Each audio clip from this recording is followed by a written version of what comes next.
Juru bicara Tentara Pembebasan Nasional Papua Barat Organisasi Papua Merdeka Sebi Sambo menegaskan setiap operasi bersenjata di Papua diatur berdasarkan struktur komando yang ketat dalam tubuh organisasi mereka. Sebi melalui pesan suara Rabu 21 Mei 2025 menyebut tidak semua pimpinan kelompok bersenjata berhak mengklaim operasi di luar wilayah kekuasaannya tanpa persetujuan. Pernyataan itu muncul setelah keterlibatan Egyanus Kogoya, pemimpin Kodam 3 Ndugama dalam serangan terhadap pos-pos TNI dan Polri di Kurima, Kabupaten Yahukimo akhir pekan lalu. Sebelumnya, Direktur Yayasan Keadilan dan Keutuhan Manusia Papua, Theo Hasegem menyebut Egyanus memimpin langsung penyerangan tersebut. Menurut Sebi Sambo, wilayah Kurima bukan bagian dari Kodam 3 Ndugama, melainkan Kodam 16. Ia juga menegaskan Egyanus tidak diizinkan terlibat dalam perang sebelum meminta maaf secara terbuka atas tindakan menyerahkan pilot Susi Air kepada aparat keamanan Indonesia.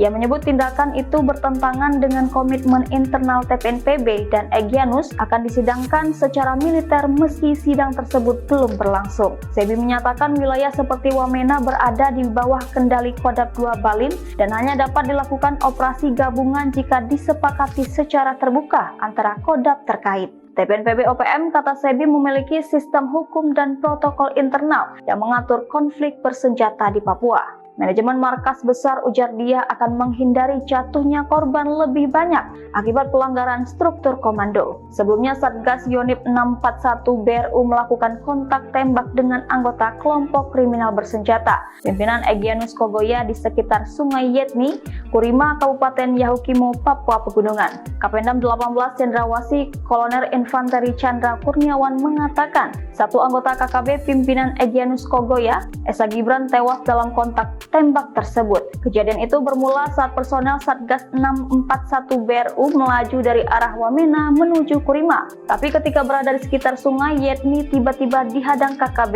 hingga akhirnya terjadi kontak tembak. Berdasarkan laporan, setelah terjadinya penghadangan dan kontak tembak tersebut, satu anggota KKB tewas. Jenazah anggota KKB itu kemudian dievakuasi ke RSUD Wamena.